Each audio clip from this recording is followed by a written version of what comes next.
Howdy, y'all. I'm Leslie. I'm Laurie. Welcome to Sumo Kaboom. Sumo Kaboom. Where we talk about all things sumo. That's right, and we're talking about the May tournament days 10 through 15 of May 2024. It was such a boring Basho, wasn't it? Terribly boring. No, it was exciting. We're going to be talking all about it. I'm sure you watched, you loved it as well. We'll get to it, but first, we have had so many supporters, and I just want to call you out by name, those of you who have told us your name. So just, gosh, thank you so much, Peter, Joanna, Patricia. You make us tingle right back at ya. MMND, Thomas, Terra 44, Amy, Henry, Chris, Giant Cuttlefish, whoever you are. I Carl, love a cuttlefish. I know. Carl in the UK. Keith, Vicky, Susan, Little Miss Sumo, who writes this wonderful poetry all the time. Justine, several mystery people who have not left your name. Thank you. Those are the people that donate to our coffee account? There's more. What? Because I can't believe people donate to us. I know. That's first and foremost. And y'all, it's so important. Like this week, I just bought myself a new pop shield for, What is a pop shield? This keeps your spit from landing on the mic. Yeah, or your consonants are too plosive. Plosive? Yes, too many plosives. So we're pretty plosive. So we got to blunt the plosive. Yeah. So thank you for allowing me to blunt my plosive. Because I bought a new one. And see, I'm sure you can tell I sound much less plosive-y. We're not out there buying ourselves dinner or anything there. It just goes right back into website costs. Yeah. And yeah. So thank you. Thank you. And 15 people out there support us on an ongoing basis. What? So this That's is so like sweet. our amazing wall of supporters. Jen, Dr. KVC, Mai, Jessica, Annie and Scott, way over across the pond, Gretchen, Anthony, Laura, another Jen. I hope you're a different Jen. Jen, if you're listening, make sure you don't have two monthly signups. I hope it's two different Jens. Hannah, Carol, Dan, Aww. Caroline, Rod, Mawashi Guru, Keegan. Y'all, it's so just sweet. like receiving a little hug from y'all every single month. You know what would be great one day is if I win the lottery and then we just go all around the world and then we, like the sumo staples, have a supporters celebration party after each Basho. But it's us. Oh, just a party. And we're doing karaoke and we're dancing with radishes. And it's all people who listen to us and who are our supporters. And so we could throw you a party. Yeah, eating big meals and hanging out and drinking and having a good time. Yeah, and talking sumo. That would be my dream. That sounds lovely. I just wanted to call you all out by name because I see your little messages on the back end and they mean the world to me. So thank you for your support of us and of bingo and of sumo. You're just all amazing people and I love you to death. Thank you. But let's thank all of our bingo players because this was genuinely a real rando bingo game because there weren't that many wrestlers.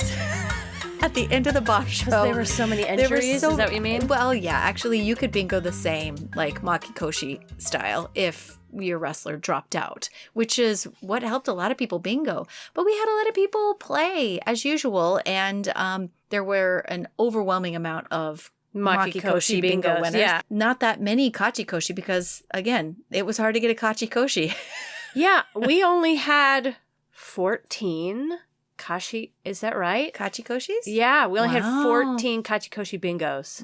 Wow. And then, so we've got way more than that. Yeah, 39 Makikoshi bingos. Which is actually still under what we normally get. Yeah, way lower than what we normally get. Like you usually have like a 1 in 5 chance of bingoing. We usually have 75 second place bingos, y'all. Oh. So it's really tough to get one of those prizes. But this time, like if you're on the Kachikoshi side, you got a pretty good chance. You got a pretty good chance. 1 in 14. Yeah. That's pretty good. Got a pretty good chance of getting a prize. But our big winners, our first winner was actually a Kachikoshi bingo winner. Which is crazy. On day 11, it happened real early. It must have been a stacked card. It was. And get this. It was Peter who won it. Peter Rothermich, I think is how you say his last name. This is the second time he won a bingo. Amazing. The last time he won was November of last year. Wow, Can you believe it? I would say he's a veteran, or at this point, he may be Ozeki status bingo player. Right? I mean, he's won 2 U shows. Isn't that incredible? That's really incredible. I mean, he has got some strong bingo style, right? And some luck, because that card. No, and he's got some speed. Oh, okay. Because that's what I remember from his card. He didn't even fill in the boxes. He just was like, oh, I've got it. I'm sending it in right now. Like, speed was everything. Speed was everything. Yep. All right. Way to go, Peter. Since Peter has won before, he just wanted to let you all know that he follows sumo because he loves the sheer power of these guys mixed with grace and agility. He says he's generally a fan of rikishi that work the belt and go for throws. So here is a haiku for the podcast. Again, this is from our Kachikoshi Bingo winner.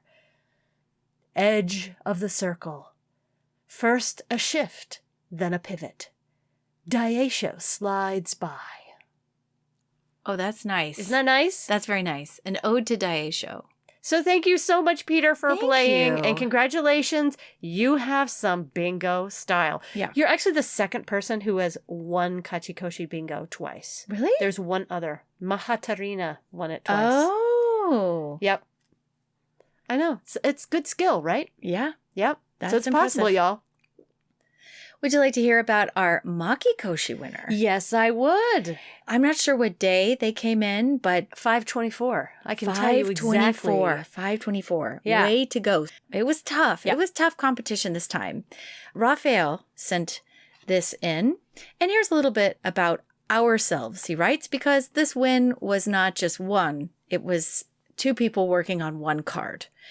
A little bit about ourselves, Rafael writes. We are a family of Brazilian jiu-jitsu practitioners, and I personally have always been a fan of Mongolian grapplers from watching judo.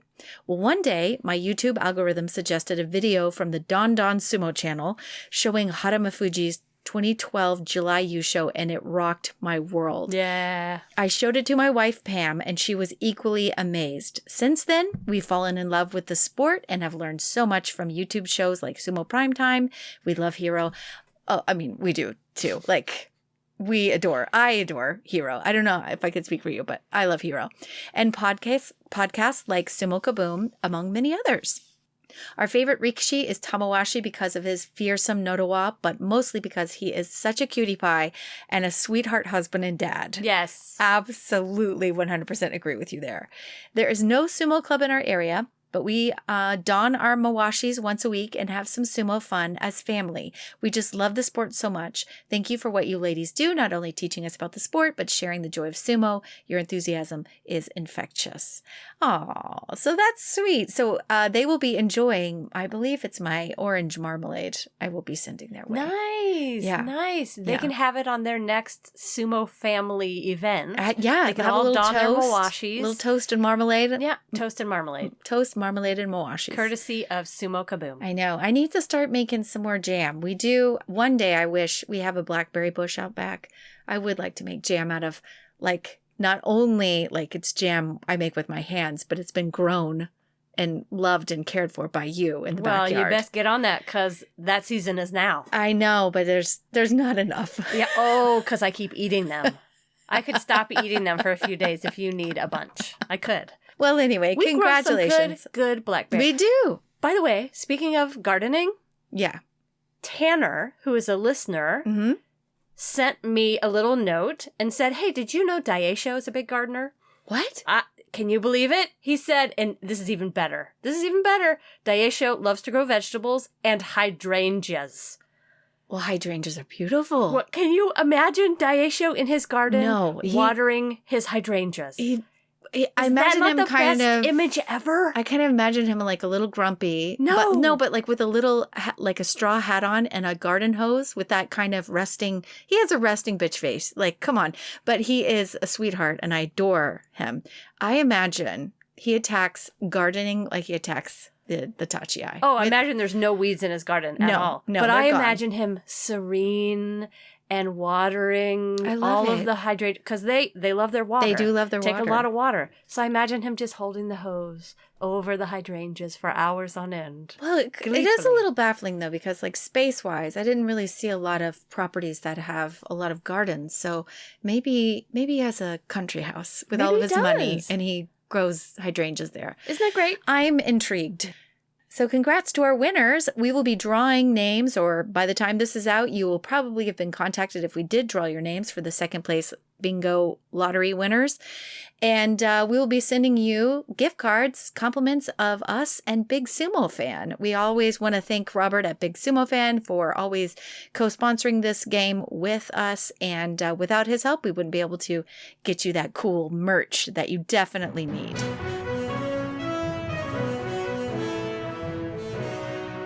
This is from Nikon Sports. There's going to be a facility, an entertainment facility specializing in sumo, and it's targeting foreign tourists. How would this work? I have no idea. I just saw it, but it opened in Namba, which is a downtown area of Osaka, and it's a sumo hall. Apparently, they had a guest of honor who went to the opening of this on the 30th, who was Ura. And Ura was like, oh, this is exciting. This is really cool. And it's part of the entertainment business they are working on. It's an initiative to make like a fun night out for foreign tourists. And it's called Sumo Show. And it's a historical background of sumo. And it's all in English. And of course, you'll be eating and drinking while watching sumo. Ura said, I was fascinated by the performance and had a lot of fun. I want people overseas to know how great sumo is. I'd be like, Ura, we kind of already know, but not all of us. Not all of us. So if you happen to be in Osaka, then check it out. Okay, that's a great idea. Yeah, that's kind of all the news I have. I have to say, if I say any more, I'll give away. Okay. Well, let's jump into the sumo.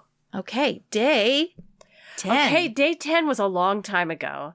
And when we were going into day 10, there were, I believe, 5 gentlemen sharing the lead. So from day 10 on, I pretty much was focused on the guys who were in the lead. All right. One of those co-leaders was Takara Fuji back then, who I loved seeing on the co-leaderboard. Yeah, Dad. Yeah, and he basically used his brand of sumo on day 10, waited out Ichi Yamamoto, stayed on him, and Yori carried him right out. So he stayed on that leaderboard on day 10. I wonder if he is benefiting from training with Hakuho. I don't know. They got to be exchanging some information that's helpful. Patricia Dobashi shared something on Twitter. It was an article about, they talked to all those guys at Isagahama, and they were like, okay, how different is it now that you're training with Hako? And every single one of them said at the beginning, I was terrified. I really didn't want to. Because he was scary. He was. Yeah. He was tremendously frightening to many of those men. Right. Because he would often hit you across your face, and he was terrifying. You never knew what to expect from him. So in the beginning, they were like, I'm not sure I want him here. But to a man, they all said, once I got past that, it's been great. He's been sharing with me. And it almost made it seem like a lot of those we weren't sure he was going to share. Right. And he did. But like Takara Fuji is someone who has fought him. Right. So what is that like to then be partially coached or assisted by somebody who was like, this is how I beat you last time. Right? this is what I know about you. Yeah. If you would just do the X, Y, and Z, then you could actually be a lot stronger. Someone like me, can't beat you as easily. So if Hakuho is sharing info like that, it can only benefit somebody like Takara Fuji. And I think that might maybe be a part of the reason he was on that leaderboard. Perhaps. On day 10. Conan the Barbarian, who is also known as Shonan no Umi, was on that leaderboard on day 10. He just did one huge push to Midori Fuji, completely pushed Midori Fuji off the doyo. He stayed on that leaderboard, which was exciting to see. Onosato met Gonoyama on day 10 and completely disrupted Gonoyama's pushing game. Like, just that rhythm. Gonoyama just could not get the rhythm of his pushes going. Onosato absorbed the pushes that he did receive and then got his pushing game started and won, keeping him still on that leaderboard with some very straightforward pushing style sumo. The man can push. The man can push. Can push.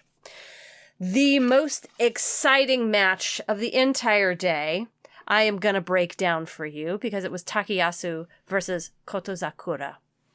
Always an exciting matchup for me because it's an Ozeki versus an ex-Ozeki. Yep. They're both very large men. I love them both. And a reminder that Takayasu is so very good. Yes. But, you know, he so was is out. Kotozakura. Yeah, he was out for what, 5 days? Yeah. 5 days with back pain. Anyway, came back. They met. I wonder what he did of those 5 days. I hope he just rested Sat with in a massage heat chair. pad on his back. 5 days solid in Yeah. he patted in a massage chair. Man. Because it worked, whatever it was. Whatever it was. Yeah, maybe he got some acupuncture. I don't know. Cupped the heck out of that low back. Whatever he did. Takayasu, at the top, immediately went in for a belt grip on Kotozakura, which was denied perfectly by the big Kotozakura. And they spun. Kotozakura sort of pressing forward and Takayasu spinning backwards. It sort of looked like they were each jostling for each other's belt, trying to get the grip that they liked. And once they got gripped up, Takayasu had an outside grip with his left, which is not his favorite grip. Kotozakura had an inside one with his right, which is his favorite grip. And at this point in the match, I thought, oh no, Kotozakura's got this. He's got it. So they went chest to chest. They were hugging Takayasu. I think, you know, in the past, when his back really troubles him, he will, or maybe if it doesn't trouble him, but sometimes I've seen him get to this position and he slows the match down and he waits. Yeah. But this time it didn't happen. He did not slow at all. He worked forward with a grip that is not his favorite. Kotozakura wiggled trying to get loose. So Takayasu pulled Kotozakura around and back in tight. And at that point, Kotozakura was like, okay, fine, I'm just going to walk forward. Takayasu responded quickly, turned, and threw Kotozakura with his non-dominant hand over his own thigh. He basically pulled Kotozakura off balance around his own body to the ground. It was gorgeous. Both men are so big, so strong. They both have so much experience to draw from. I mean, it's truly like watching two professionals do what they do so well. But I think Takayasu, probably running around after toddlers, has the advantage. You know, grabbing on somebody's diaper and like tossing him around. You're assuming that he has anything to do with the child care, and I'm not sure that he does. I think he does. Maybe. I know he does. But I think that might be his advantage because Kotozakura does not have children. So what it meant was, okay, we started the day with a lot of men on the leaderboard. We ended the day with still a lot of men on the leaderboard together. Yeah, it was anyone's you show. Although, importantly, Kotozakura lost. Yes. That is kind of critical. Yeah. All right, day 11. If you happen to be watching Juryo, Wakataka Kage owned Endo. So I did watch that match. Yes, so did I. And partly because we're all like, Endo needs some love. He needs a run of wins to just get him back into whatever funk he's been in, to shake him out of it. And he was getting it. Like he had the top spot. But then here comes Wakataka Kage. And that's important to mention because Wakataka Kage is sitting at Juryo 6. So if he wins the Yusho in Juryo, then chances are it is a huge jump, but his chances are really good that we'll see him in Makuuchi. Not that you're hinting at anything. No, I'm not hinting at anything. That might happen in the future. But let's just say that if he wins the Yusho, we got a chance of him being back up sooner than later, okay? But it's not a guarantee. He could win it and like it's only day 11. He's going to be like Juryo 1 or something. I'm just saying that he beat the guy who's leading Juryo at this point. Okay, and I like that. Okay. Even though I like Endo, but it's okay. Anyway, on to the next. Ura versus Daisho. This is fun only because Daisho was like, I got a game plan, and that's just no Tachi-ai, actually. So I'm not going to Tachi-ai because when I do that, he gets in close and causes me problems. So he just stood up and he waited to see what trickeration, that's a word Hiro uses, see what trickeration Ura was up to. Ura got insanely low, and Daisho then started the blasts. And they must have been really strong because Ura couldn't really get inside on Daisho. Daisho backed up, and with the back of Ura's mawashi, he uwatanaged Ura to the dirt. Daisho got the win, but again, I always appreciate Ura's flair. And then we have Atami Fuji versus Takayasu. Let's talk about Takayasu because this match was so much fun because the size between the two is the same. So it's a different kind of match. They both have epic tachiais. Atami Fuji did a good job of withstanding the belt grip and toss attempt that Takayasu tried up top, but he can't throw Atami Fuji because he's just too big and strong. Atami Fuji denied the immediate grip from Takayasu, and then he does this really great squeeze of Takayasu's upper arms, like the vice grip that we love from Terunofuji so much. But Takayasu eventually gets his he gets his fingers in on this Yotsu grip. And even though this isn't an easy journey for him, he gets the momentum and manages to rush Atami Fuji back and out. I mention this because I felt like Atami Fuji has had a tough tournament, but he's learning a lot. He's learning a lot going up against these former Ozeki, super powerful, big guys that he's got a lot to learn to be able to use his brain, not just his brawn, Yeah. He's got to figure out how to creatively get the advantage on somebody who has a million more skills than he has. Yeah. I'm starting to call him Stama Fuji because A's and S's are right next to each other on the keyboard. Oh. And I will always, invariably, like you end up with onomatopoeia. Instead of Onosato, I end up with Stama Fuji instead of Atami Fuji. Yeah. Also, Meisei becomes Messier. Yeah, so. Yeah, I think we should just give Takayasu a trophy. Yeah. Because at this point, he had not lost, right? Every day that he showed up, he won. Yeah. And I was like, yeah, just give him a trophy. Wakamoto Haru versus Hirada Umi. If you want to talk about fast tachi, it's Hirada Umi. He was all over Wakamoto Haru in 2 seconds. Wakamoto Haru tried to use that momentum as a way to wrap up with that right inside grip Hirada Umi and pull a throw to the edge, but Hirada Umi sensed that and just stayed heavy and was unable to be thrown. Amazing agility from Hirada Umi. He then teetered back and rushed on Wakamoto Haru with a left inside grip and just pummeled Wakamoto Haru to the dirt. Frontal crush out, indeed, for both men flying through the air and crash landing. Wow. But can I say, it was the first day that Wakamoto Haru was back after his injury. I know. And we know that you love him. I love him too. He is very cute. Meisei versus Kotozakura. Nice defense for the win on this one. Kotozakura is rarely up against the bales and panicking. He does allow himself to be dangerously close to going out of the ring, but right when he is rushed back, he hunkers down, he kind of gets real low, and I assume that squat square knee stance it's like the stance you see in all of the old ukiyo-e prints, And I saw it in action and I was like, it's so beautiful. And, they must do that all the time, but it must have amazing function in kind of being immovable, whether right or left. So Kotozakura kind of does that. And then he senses that Meisei is now too low, trying to push him up and out. So Kotozakura, he gets a left outside grip, and then he just inches Meisei back and then pulls him. It was interesting to see him notice that Meisei was low, get a grab on the belt, and then yank him to the dirt right then and there. I saw some brilliance in that, and it worked. Last bet of the day, Onosato versus Hoshoryu. This was a beautiful setup and shitatanage on baby Onosato.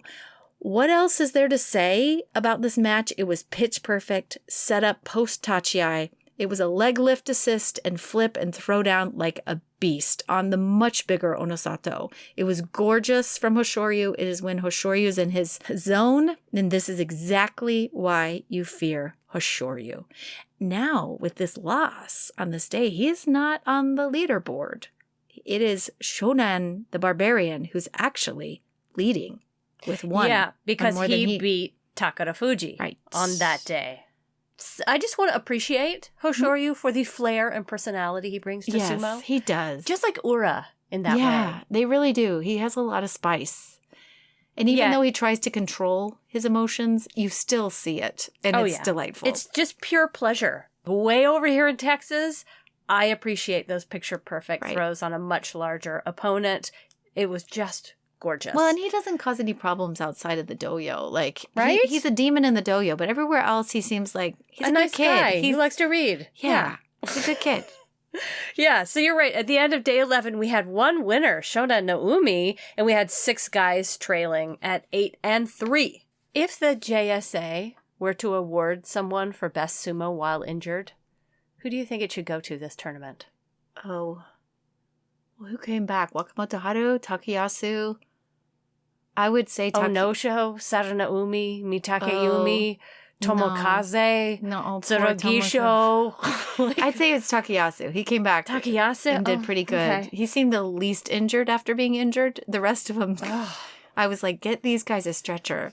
Seriously, I think they need an award for it. I don't know why they don't give an award. If you want your guys to come back and keep doing sumo so they don't fall down the bansuke, like why not reward that somehow? That's true. Right? Most injured. I don't know. Most successful injured? I don't know what you would name it. But sometimes I watch sumo and I'm just amazed. I'm like, they're injured, they're injured, they're injured. They're all injured. Meanwhile, my arch hurts and I'm at the gym and I'm like, they're like, you got to do 15 seconds of a sprint. And I'm like, no, I don't.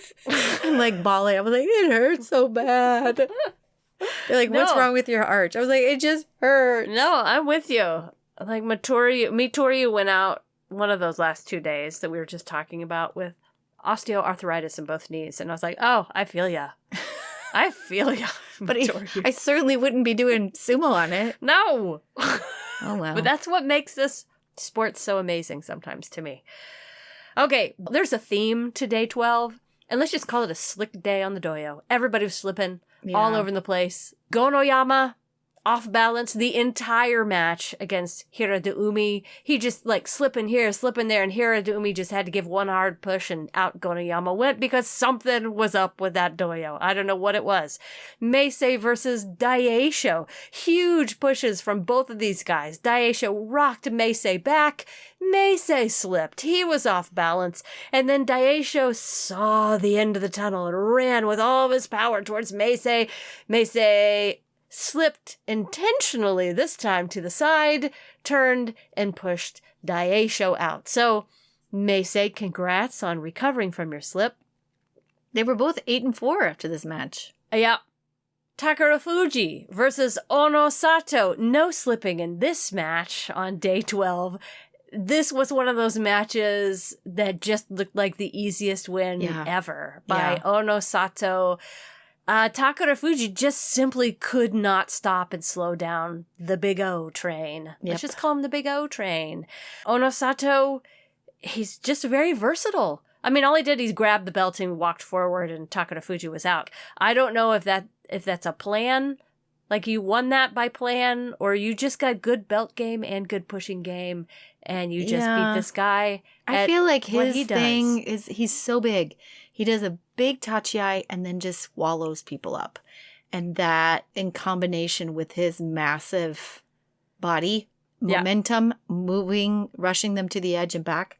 So many guys just can't withstand that 1-2 punch. That seems to be like what that kid, that his A game is. And that was all his A game. He was just like, I wrap it up, move it back. Yokozunas do it, you know, where they go up against someone and you're like, why does that look like you just won? And that looked like it was the easiest thing that ever happened. How are you doing that? Yeah. Well, this was one of those matches. Where it's like, how are you doing that, Ono Sato? I don't get it. It looked easy. Wow. Okay. The leader going into day 12 was Shona Naomi. So, of course, I had to watch his match closely with Abi. Shona Naomi went in with a big old shoulder blast. Abi reacted by pulling. Well, that didn't work. Shona Naomi recovered, and he was like, all right, you're going to pull on me, I'm going to pull on you. So he pulled Abi. That didn't work. But Abi took advantage of that pull and then pushed Shona no Umi right out, which meant that Shona no Umi was off the leaderboard now. Yeah. Abi has this ability, kind of like Meisei, has this ability to like throw a wild card into the deck. Yep. Always. His long arms. You can't count on his little jabby arms. Long jabby arms. Hoshoryu beautifully jumped in, snagged Mitakayumi's belt, velcroed himself to Mitakayumi and walked him out. Picture perfect sumo, beautiful. Last match of the day. Kotozakura versus Wakamoto Haru. These two locked up. Wakamoto Haru grabbed Kotozakura's belt, moved Kotozakura back, and I thought, Wakamoto Haru has him! And he threw a gorgeous Watanage. Kotozakura was going down, however, Wakamoto Haru slipped as he threw and his own knee touched down first. It was such a bummer. I thought he had him. I totally thought he had him. But again, it was that slick doyo. Or maybe it was that hurt toe. It was that big toe and he just didn't have the grip that he usually has on that slick clay. Whatever it was, Kotozakura left with that win. So at the end of day 12, we had another big tie. 4 men tied for first place. 7 men trailing second place. Just a whole lot of men. Right. Going for the trophy. Although that is sumo. It's just a whole lot of men. Day 13. Takayasu versus Hirada Umi. So what I kind of thought was interesting about this is that Takayasu, I think, won the tachiai, and he then just rushes Hirada Umi backwards and with incredible momentum. But right at the edge, somehow Hirada Umi has this crazy flexibility, and he arches his leg or his back like in a back bend, and then he reaches his arms up and out like of the hold Takayasu has on him and steps to the side. And Takayasu then just runs himself out of the doyo. It was like really nice play of lateral movement right at the perfect moment. And also Hirada Umi bracing himself on top of the Tawada, and Takayasu lost because of it. Hirada Umi has amazing flexibility and speed. And strength up against Takayasu. I was like, what am I watching? I mean, he's one of the smaller wrestlers. But they all have been trying to battle him in the joint Keikos because he has something that they can't figure out, and he is really hard to win. Yeah, against. I think that's one of the storylines of this Basho is Hirada Umi really coming out strong and taking on exozekis and taking on these higher rankers and doing pretty well at it. Right. You know? Doing really well at it. Like, he beat Onosato, you know? Like, he's got some major skill there. He does. Onosato versus Ura. Ura tries to get in super low and shift at the same time to the side. And it doesn't work, and he's all over it and just seizes on Ura, knows exactly where he is, rushes him back, and with 2 or 3 thrusts and shoves, Ura is careening off the doyo and into the crowd in spectacular fashion. Mm-hmm. So he stayed on the leaderboard? Yes. This Abi match versus Meisei, it looked like Abi was kind of losing the bout. Meisei was in attack mode, and his follow-through was there, and it worked Abi to the edge, and as he gripped the Tawada with his feet, he tried to grab around the head of Meisei and usher him to the dirt, but then switched it up, I guess, and then instead got some sort of grip on the upper body of Meisei and twisted him into the dirt. It was the prettiest throw, and I was like, I don't know if I see Abi do that kind of No, he doesn't a lot. The edge thing. He has the ability to do. He just has that pushing style of sumo. Yeah. So I was like, all right, Abi showing some other skills. Mm-hmm. Some other tools in the tool belt. Yeah. Shonan no Umi versus Kotozakura. So this was a sneaky henka. It was a step to the side for Kotozakura. And Shonan was off and into the dirt. I mean, it's legal. A henka's legal. It wasn't a full henka, though. It was a meet and move. Pretty close. No, it was a meet and move. Shonan did not see it coming, and yeah, it was a hit and shift straight up top. Then that pulled him down and into the dirt. This meet and move didn't bother me at all. But the one that happened earlier in the day, I did not like. The Roga's Henka on Hokuto Fuji, I didn't like that one. Yeah, because Hokuto Fuji then was like out of the ring. Yeah. But this one didn't bother me. I know it bothered a lot of other people, but it didn't bother me. It's just strategic. He knew he had to get a win over the guy who's tied with him. So it put him at 10 and 3. And Koto Sakura is not a guy who henkas often. Right. Yeah, he usually meets it. So every once in a while, you can hit and shift, do your deals. Exactly. Midori Fuji versus Hoshoryu. This was crazy. It was a yank 2 times in each direction and a head twist off on Midori Fuji, and Hoshoryu looked like the beast that he is as he twisted Midori Fuji down and into the dirt. It was an easy win for Hoshoryu, and it's that slight head twisting deal, though, that makes me extremely nervous. I know. It just looked like... Also, Midori Fuji, flipped through the air like a gymnastic dismount, kind of twist. It was just... And he always pops back up with a smile on his face. I know, but I'm that cannot feel good. That would be a year at the chiropractor's office for any normal person. Yeah, they must, I don't know, they must do so much training around their neck to prep for that. That wouldn't be a throw you and I would try, like on the sly on a Saturday afternoon at the sumo event in Osaka, right? But for somebody like Midori Fuji, who's been thrown around for 10 years. Yeah, he's okay with it. Then he's like, hey, I've got the traps to support this. I am A-okay. Yep. So that meant at the end of day 13, we still had 2 guys leading. Koto Sakura and Ono Sato, and 5 guys following. The only one that you did you mention Wakamoto Haru and Oshoma? No, because I don't like to talk about Oshoma. Okay, well, it took him off the leaderboard, at some point, which I was will happy. have to talk about Oshoma. I will on day 15. Okay, but we're not going to talk about him until then. Right okay. Now. I'm not. He's in the doghouse. Okay, day 14. Shodai and Sotogisho met, and I would just say, when Shodai is on, his style of sumo is so unique. Yeah. Fast, and he's shifty, and he pulls his opponents up high, and he dispatches them without a belt grip, and it is just awesome. But I mention them on day 14 because the announcer said, both these guys have spent 10 years in professional sumo, and I just had to take a moment and appreciate that these guys have spent a decade running into other people for a living. Yeah. Like an offensive lineman does. Yeah. But they have padding on. Right. And sumo, they don't. You make your own padding. Right. With your chanko nabe. It's still just the most amazing job in the world. Yeah. To me. Mm-hmm. Amazing. Yeah. As you would expect, with a very injured Sotogisho, Shodai walked away with that win. I just want to appreciate it, I mean, Tamawashi's been doing it for longer. He's probably been doing it. He's 57 years old. He's probably been doing it 2 decades almost, right? Parents looked at him at age 8 and were like, this kid just keeps headbutting this wall. He has got a future in sumo. And look at him all these years later. He's 39. He is still running into walls. Wait, can I tell you how much it bothers me every time? I'm probably going to cut this out. But every time Ross Mihara is the commentator, anytime that Tamawashi loses, he always goes, that Tamawashi's 39 years old. It's taking longer and longer for him to get off the floor.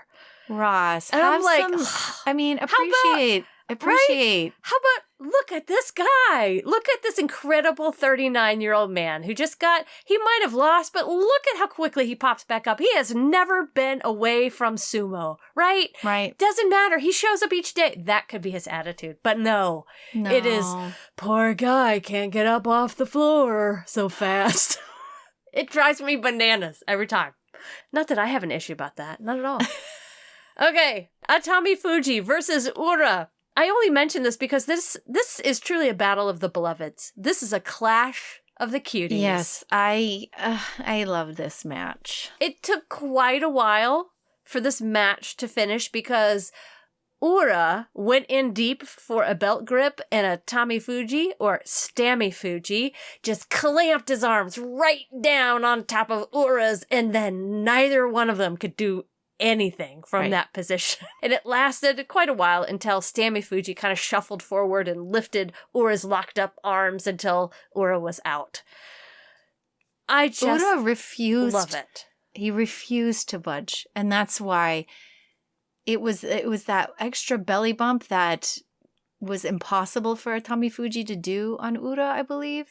Was that the match where he was up against the bales and like Atamifuji, you saw his face wince at trying to finish Ura off. Oh, yeah, because he was fighting. And Ura was like, not today, buddy. Not today, And Tamafuji. even though he didn't win, that's why we love Ura, is that the spirit that you can literally see with your eyes in those moments is just amazing. And Ura afterwards was like, you could tell he was like riled up. He was not mad. He was just like, that will never happen again. Like he was like, I fought so hard. Yep. The sumo spirit is strong in that one.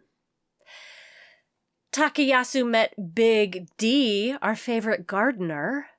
And Big D stayed on the leaderboard after this match, won off the pace, because in this battle of the big pushes, this time Big D Oshidashi Big T right off the doyo.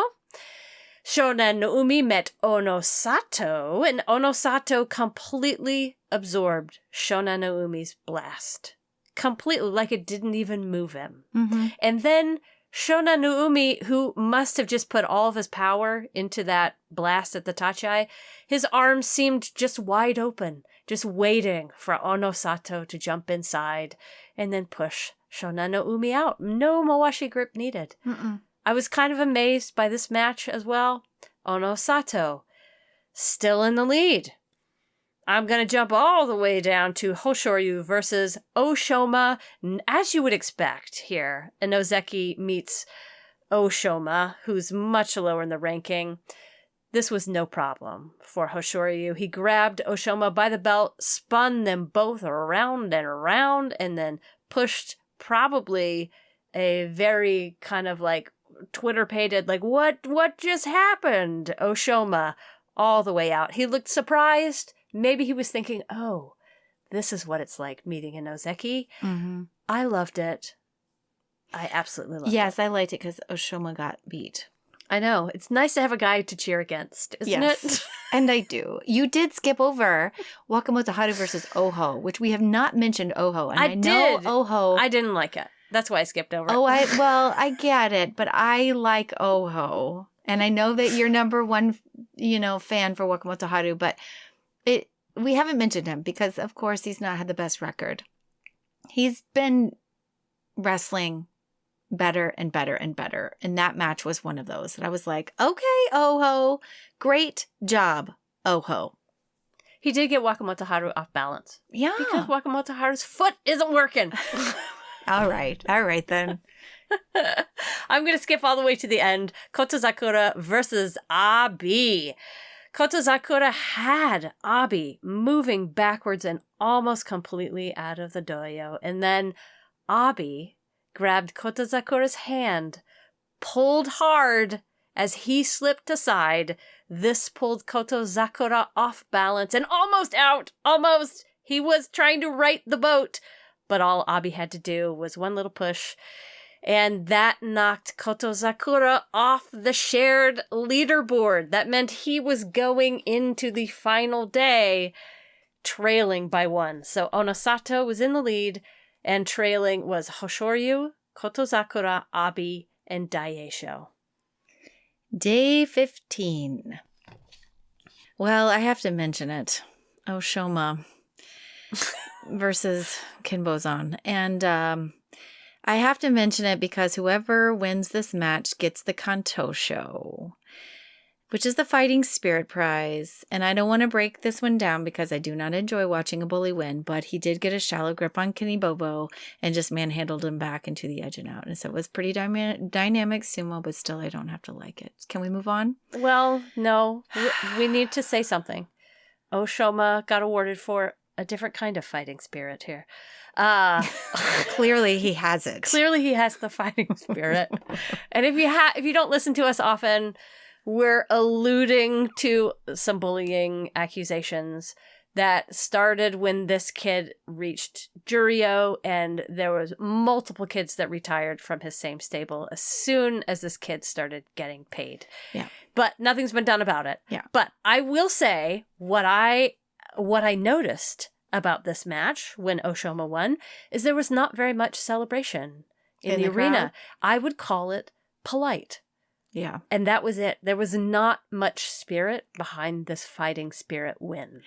Well, and maybe that is his punishment, is that and maybe he doesn't care, but maybe everybody deserves a second chance. And one day I will give Oshoma a second chance. When you see it, that somebody close to him, some publicity guy at the JSA is like, if you want to be good, you better start doing some charity events and start turning this ship around. Because if you're not out there, if you can't tell, nobody's cheering you on, buddy. That was a polite clap. If you'd like to hear how your friends are doing when they win, listen up. If you don't care, then screw the guy. But I hope he learns that you got to be a nice person and you can still win everything, but being a jerk doesn't get you far in life. And it doesn't get you far with Sumo Kaboom. So he got a prize. Yay. When he turns around the ship, I will give him his due. There you go. Life lessons from Leslie. Anyway, but let's move on. Ichiyamamoto does not stand up well next to Tamawashi because Tamawashi is just too strong with his thrust. But magic at the edge saved Ichiyamamoto, and I'm happy that he thought to quickly shimmy to the right, and that left Tamawashi heading out of the dojo by himself. And this gave Ichiyamamoto a kachikoshi, which we have not mentioned. We have not mentioned Ichiyamamoto, but if you want to talk about a darling of sumo, it's Ichiyamamoto. So there's that. I balance Oshoma with, Ichiyamamoto. I'm in full support. I really loved the Oho versus Midori Fuji match because when you lined up, you could see just the size difference between Oho and Midori Fuji. The Tachiai, Oho charged. Midori Fuji tried to get in close, but Oho did a really great job of just swatting Midori Fuji away and moving him backwards. Oho withstood some powerful slapdown attempt from Midori Fuji and just chased the heck out of Midori Fuji until he got him back and over the edge. It was a big Tsupari attack for Oho. Now you can cut that out because I know Oho is not all that exciting. No, I will say, he certainly looked better in this match. Yes. He's just a bit inconsistent. Yes. Let's just leave it at that. Yes. Yeah. Yes. Hirada Umi beats Mitake Umi. That doesn't surprise me. He ended with 9-6. This was his highest rank ever, which means that Hirada Umi is going to continue to climb. And that's really exciting. Yeah. He's getting closer, maybe even has a shot at going in at Kamasubi. Wow. That is really tremendous work. Right. Kota Shoho versus Daisho was big sumo. Daisho, he wanted that 11 wins. And in this match, he wants Ozeki status. And I know we haven't talked a lot about him, but he's just been right there on the back burner. All these other guys have gotten a lot of attention, and he's just been there the whole time in the back burner. And he and Koto Shoho battled it out. Yeah. Huge swats from both, kept each other stumbling. Eventually, though, Daisho just had a little bit more juice in the tank and swatted bigger and quickly, got a Hikiotoshi, like he slapped down on the back of the head of Koto Shoho, and Koto Shoho was in the dirt. So it was just big sumo. And he's 11-4 now. Yeah, so I think he'll be Komasubi next time. Yeah. He'll be right back up in Sanyaku. Honestly, where he should be. He is fighting for it. When his pushing game is on, it is fearsome. Yeah. Ura, should I mention Ura over Wakamotoharu? This was fun because I liked Ura being in the final 3 matches. How often? Right. We don't see that often. No. I thought that was super cool to see him up there. I know. I can't wait to go back and watch the Kisei Stable YouTube video and just keep watching more of just Ura just behind the scenes because he doesn't talk much. Anyway, Ura has kind of had a terrible tournament record, but he always brings a spice. And I love him for just getting in low and close and just teddy bearing Wakamoto Haru back and out with Yorikiri. So, I like the teddy bearing. Yeah. Yeah. He just wrapped him up. So the big match of the day depends on how this one goes, depends on how the rest of the tournament goes, which is Onosato and Abi.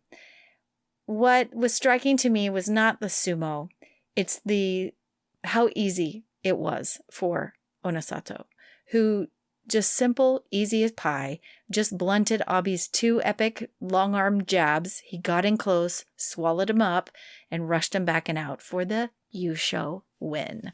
So our Shin Komusubi now has the best record, unable to be beaten at this point, and it was really sweet. His dad's crying in the audience, and the crowd's going crazy, and I think we're all excited about Onosato, but I can't finish this day 15 off without mentioning Kotozakura over Hoshoryu. It was also a spirited battle of belt grabs. Kotozakura tried to get a grasp on Hoshoryu's belt, but it wasn't firm enough, and Hoshoryu was just rushing him back. So with that height advantage that Kotozakura has, he just grabbed the upper arm of Hoshoryu and swung him down with a beautiful last-minute Kotenage throw, and he's 11-4. But Onosato, I mean, he walks away not only the winner of the Basho, Mm-hmm. he also won the outstanding performance and the technique prizes. Mm-hmm. His father was in tears, Yeah. which was kind of like the cutest thing ever. Yeah. But I mean, what's so amazing about Onosato is just, wow. He's done it faster than anyone else. 2 years ago, he was in international sumo, collegiate sumo, right? Like winning all the awards. All of our friends who are in the US sumo scene all have pictures with him because at the last event in 2022, he was there, right? He comes from that international sumo scene where he was doing so well. And so he pops into pro sumo. He's been there 1 year, y'all. Only 1 year. He's 23 years old. He debuted in May of 2023. This is only his 7th tournament, and here he just won. He just received, maybe for the first time, this huge, enormous stack of envelopes with money in it. I don't know what they do at these other events, but I imagine it's the first time he won a huge cash award for it. He's been in the top division, only 3 Basho, and the first 2 he had 11-4 records for, and this one he's got a 12-3 record. Like, he will definitely be Sekiwake in July. Mm-hmm. The kid has just made himself known. Onosato is like, I am here and I am here to win. Well, and they keep calling him the top knot Ozeki, and all of the publicity and all of the hype about him is immediately gone to. If you become Ozeki in September, which is a possibility, then your top knot won't be long enough. So they're already like speculating that this kid's going to go straight to Ozeki. And it's possible, like as long as he stays healthy. But Kiseno Sato, Nishonoseki, he was even saying he was completely surprised. I knew the kid would be good, but like this fast is a surprise. He said he's 10% ready. He has a lot more to learn before anyone could start talking to him about Yokozuna. But people are already talking because he's kind of this wonder.